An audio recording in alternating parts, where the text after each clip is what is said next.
Hello friends, Radhe Radhe, हर हर महादेव। मैं मीनाक्षी एक बार फिर से आपके सामने अपने अगले टॉपिक के साथ उपस्थित हुई हूँ। तो चलिए जानते हैं ये अगला टॉपिक है क्या। जैसा कि हमने पिछले कुछ वीडियो से इन्फेंसी पीरियड, जो कि हमारे लाइफ स्पैन का दूसरा चरण होता है, उसको स्टार्ट किया था। तो उसी सीरीज़ में हम कुछ और बातें जानकारी लेंगे। तो इस वीडियो में मैं आपको बहुत ही रोचक जानकारी देने वाली हूँ, जिसमें आप जानेंगे कि जो इन्फेंट होता है, न्यूबॉर्न बेबी होता है, वो इस ड्यूरिंग इन्फेंसी पीरियड में किस तरह के उसको एडजस्टमेंट्स करने पड़ते हैं। तो चलिए हम इस पे आज बात करते हैं। और हाँ, चलिए फट से सब्सक्राइब करिए, लाइक करिए और वीडियो को अंत तक देखिएगा, अंत तक बने रहिएगा, तभी आपको बहुत कुछ जानने का मौका मिलेगा। तो चलिए आगे बढ़ते हैं। Infant must make 4 major adjustments before they can resume their developmental progress. जैसा कि हमने जाना था कि जब बच्चा मदर्स बॉडी से बाहर आता है, उसका अम्बिलिकल कॉर्ड कट होता है और वो अपने पोस्टनेटल इन्वायरमेंट में जब आता है, तो उसको उसके जो भी डेवलपमेंटल प्रोग्रेस होते हैं उसमें थोड़ा प्लेटू आ जाता है, रेसिस्टेंट आ जाता है।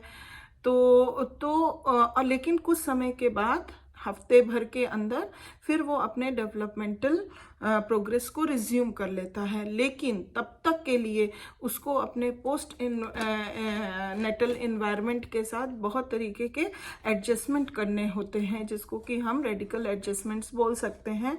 तो आइए अब जानते हैं कि किस तरह के एडजस्टमेंट उसको करने पड़ सकते हैं।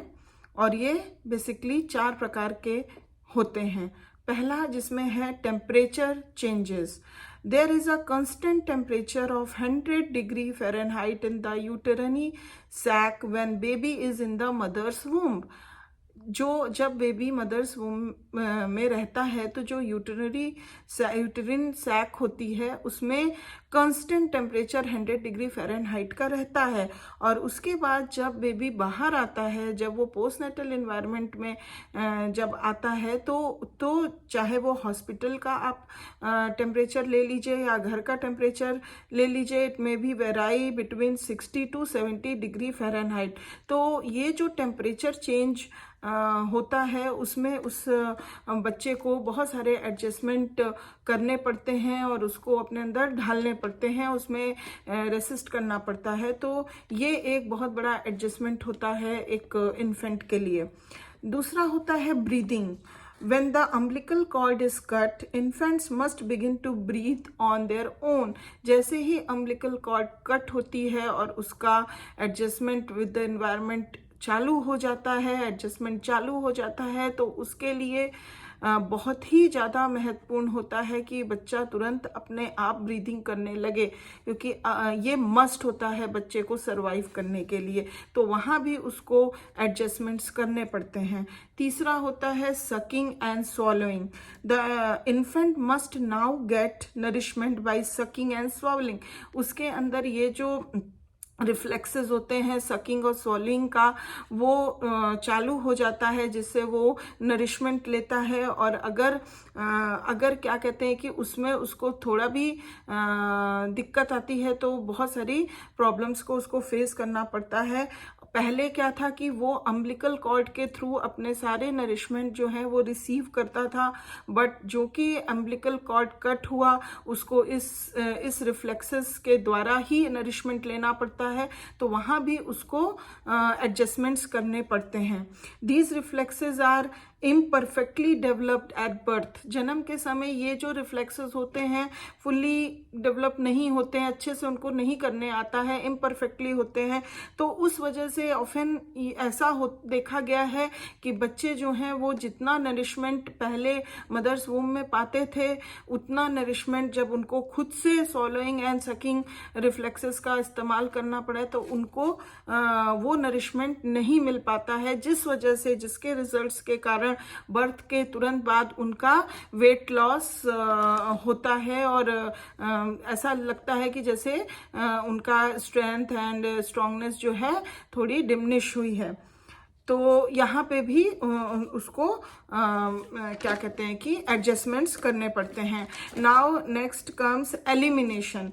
Elimination is the process through which everybody eliminate their waste products from the body such that urination, defecations। तो उसी तरह एक बच्चे को, न्यूबॉर्न बेबी को भी एलिमिनेशन प्रोसेस के साथ भी बहुत क्या कह सकते हैं हम, एडजस्टमेंट करना पड़ता है।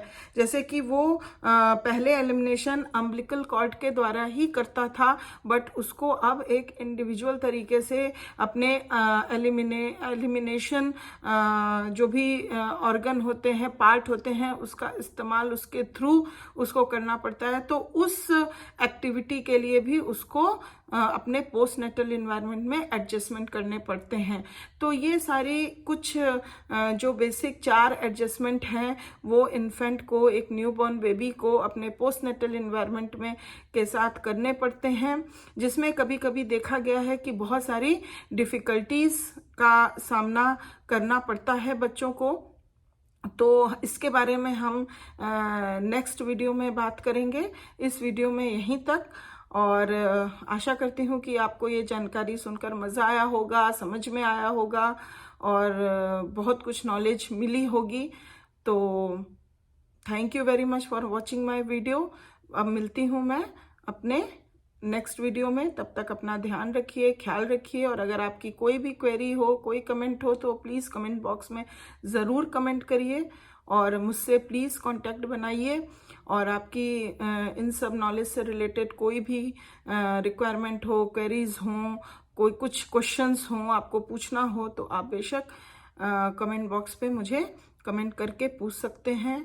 अपने क्वेश्चन, अपने व्यूज़, फीडबैक मुझे दे सकते हैं और मैं ज़रूर उसका रिप्लाई करूँगी और आपसे जितना हो सके संपर्क बनाऊँगी। कुछ भी कहिए, आप हमारे प्यारे व्यूवर्स हैं, और जितने भी हमारे पहले से सब्सक्राइब्ड व्यूवर्स हैं जो कि ये वीडियो देख रहे हैं, उनको तो बहुत बहुत धन्यवाद है ही है। और जितने भी हमारे न्यू व्यूवर्स हैं जो अभी मेरे चैनल पे आए हैं, उनको मैं स्वागत करती हूँ अपने इस चैनल पे, और उनसे रिक्वेस्ट करती हूँ कि आप प्लीज़ सब्सक्राइब करिए, जिससे कि मेरे आगे आने वाले हर वीडियो का आपको फ़ायदा मिल सके और हम दोनों संपर्क में बने रहें। तो इसके साथ ही मैं अपने शब्दों को विराम देती हूँ। तब तक अपना ध्यान रखिए, ख्याल रखिए। Take care, bye bye.